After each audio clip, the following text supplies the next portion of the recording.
2026년 대한민국 노인 복지 총정리, 달라지는 삶의 조건들. 고령화 사회의 현주소. 2026년 대한민국은 새로운 전환점을 맞이합니다. 전체 인구 중 65세 이상 노인의 비중이 20%를 돌파하며 본격적인 초고령 사회에 진입하게 되는 것입니다. 이 숫자는 단순한 통계가 아닙니다. 우리 사회의 경제, 복지, 의료, 그리고 가족 제도까지 전반적인 구조 변화를 의미합니다.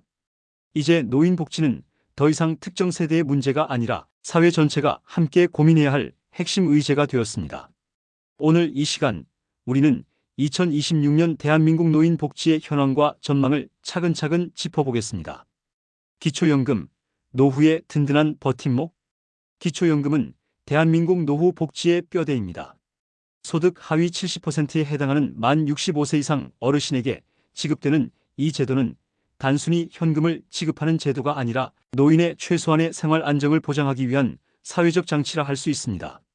2025년 기준 단독 가구는 월 최대 40만 1천 원, 부부 가구는 약 64만 원까지 지원을 받습니다. 2026년에도 이 제도는 유지되며 물가 상승률과 생활비 부담을 고려해 추가 인상 가능성도 제기되고 있습니다. 전문가들은 기초연금이 단순한 현금 지원이 아니라 노인의 자존감과 사회적 연대감을 회복시키는 중요한 제도라고 강조합니다. 선정 기준 확대와 수급자 보호. 2025년부터 기초연금 선정 기준액은 단독 가구 기준 228만 원으로 인상되었습니다. 이는 이전 해보다 15만 원이 오른 수치로 노인의 실제 생활비 지출 증가를 반영한 결과입니다. 또한 수급 대상 확대를 위한 제도적 보완도 이루어졌습니다. 교육비와 의료비 공제가 비동거 자녀에게까지 확대되어 더 많은 어르신이 혜택을 받을 수 있게 되었습니다. 특히 주목할 부분은 가정폭력 피해자의 권리 보호입니다. 사실혼 관계에서 발생하는 폭력으로 인해 정식 이혼 절차가 어려운 경우 경찰의 확인서만으로도 사실상 이혼이 인정되어 기초연금 수급이 가능해졌습니다. 이는 복지가 단순히 금전적 지원을 넘어 인권과 존엄을 지켜주는 안전망이 되고 있음을 보여줍니다. 건강과 의료, 치과 지원. 노인 복지에서 가장 중요한 부분 중 하나는 바로 건강, 그 중에서도 치아 건강입니다. 65세 이상 어르신은 평생 2개의 임플란트 시술에 대해 건강보험 지원을 받을 수 있습니다. 본인 부담률은 약 30%로 줄어들어 경제적 부담을 크게 덜 수 있습니다.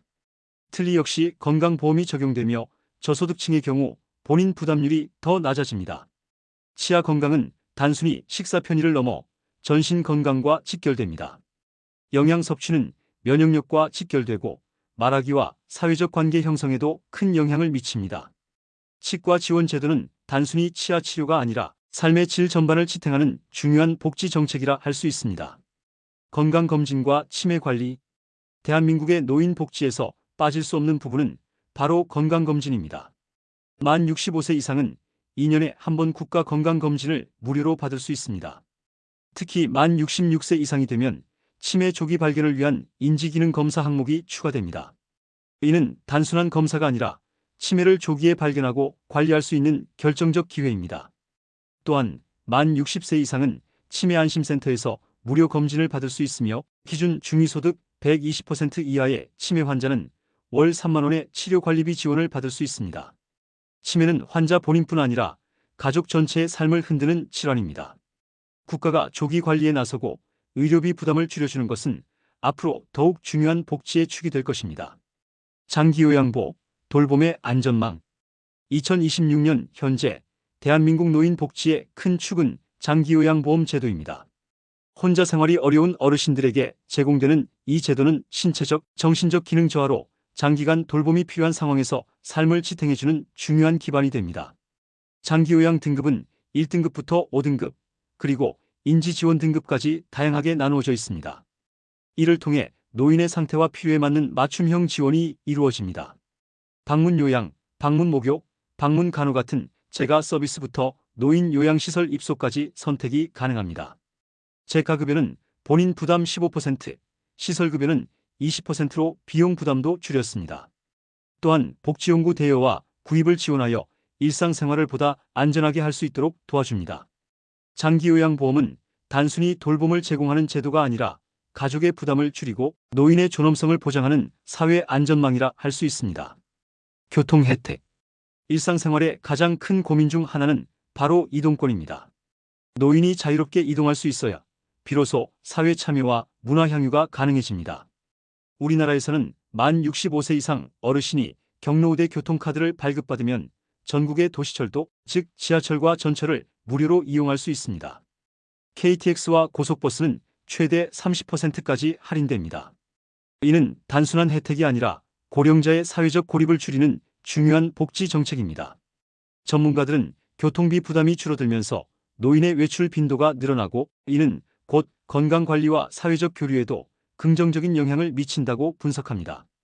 이동권 보장은 단순한 편의가 아니라 삶의 질과 직결된 권리입니다. 문화 여가 혜택. 노년의 삶은 단순히 생존을 넘어서 즐겁고 의미 있는 여가를 누리는 것이 중요합니다. 만 65세 이상 어르신은 전국의 국립공원 입장료가 무료입니다. 또한 국립중앙박물관, 국립현대미술관, 지역 국공립문화시설은 무료 또는 반값으로 입장이 가능합니다. 이러한 문화 혜택은 노인들이 단순히 집안에 머무르지 않고 사회와 적극적으로 연결될 수 있는 기회를 제공합니다. 연구에 따르면 문화생활을 즐기는 노인의 우울증 발생률은 현저히 낮습니다.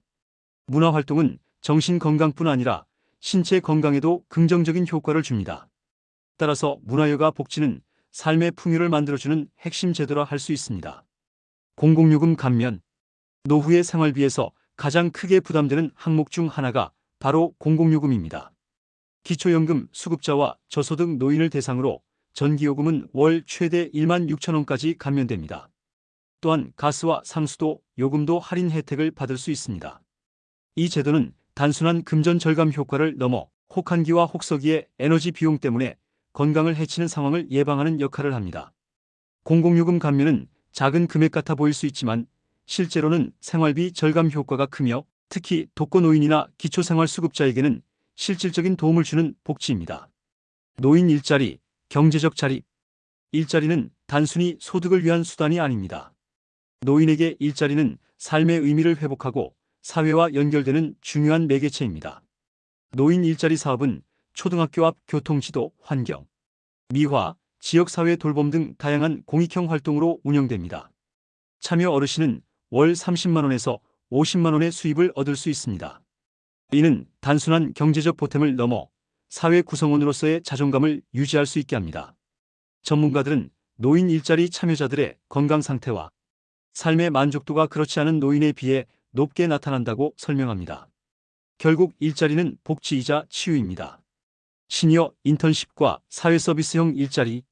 시니어 인턴십은 만 60세 이상 어르신들이 경력을 살려 기업과 기관에서 일할 수 있도록 연결하는 제도입니다.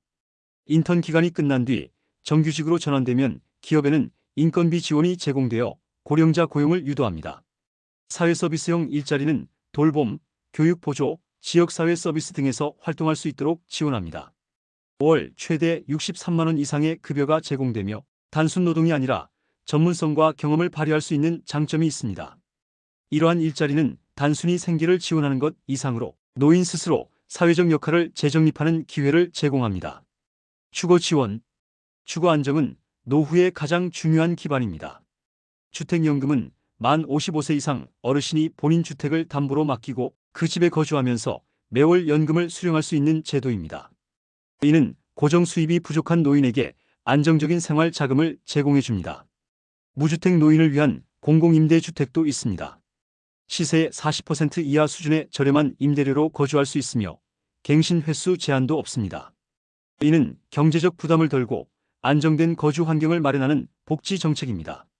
전문가들은 주거 불안정이 노인 빈곤을 가속화한다고 지적합니다. 주거 지원은 단순한 집 한 칸을 넘어 노후의 존엄을 지켜주는 사회적 장치입니다. 맞춤 돌봄 서비스. 독거 어르신이나 거동이 불편한 노인에게는 맞춤 돌봄 서비스가 제공됩니다. 방문 요양사와 사회복지사가 정기적으로 안부를 확인하고 외출 동행이나 가사 지원까지 돕습니다. 또한 응급 안전 안심 서비스는 화재 감지기, 활동 센서, 응급 호출기 같은 ICT 장비를 설치해 긴급 상황이 발생하면 119와 즉시 연결되도록 합니다. 이는 단순한 서비스가 아니라 혼자가 아니라는 것을 알려주는 사회적 신호입니다. 돌봄 서비스는 어르신의 신체적 안전뿐 아니라 정서적 안정에도 크게 기여합니다. 디지털 시대의 노인 교육. 디지털 사회에서 소외되지 않기 위한 교육도 중요한 복지입니다. 전 국민을 대상으로 하는 디지털 배움터에서는 어르신들에게 스마트폰 사용법, 모바일 뱅킹, 키오스크 이용법 등을 무료로 가르칩니다. 이는 단순한 기술 교육이 아니라 세대 간 격차를 해소하고 일상에서의 자율성을 확보해주는 과정입니다. 노인들이 스스로 대중교통 앱을 사용하고 병원 예약을 온라인으로 할 수 있으며 가족과 영상통화를 자유롭게 즐길 수 있는 사회. 이것이 바로 디지털 복지가 지향하는 목표입니다. 존엄한 노후, 모두의 과제. 2026년 대한민국의 노인 복지는 단순히 지원의 의미를 넘어섰습니다. 이는 존엄을 보장하고 사회적 연대를 강화하는 중요한 기초가 되었습니다. 오늘 우리가 함께 살펴본 기초연금, 의료 지원, 교통 혜택, 일자리, 주거, 돌봄, 디지털 교육까지 각각의 정책은 흩어져 있지만 하나로 모이면 존중받는 노후라는 큰 그림을 완성합니다. 결국 노인 복지는 특정 세대만의 문제가 아니라 우리 모두의 미래입니다.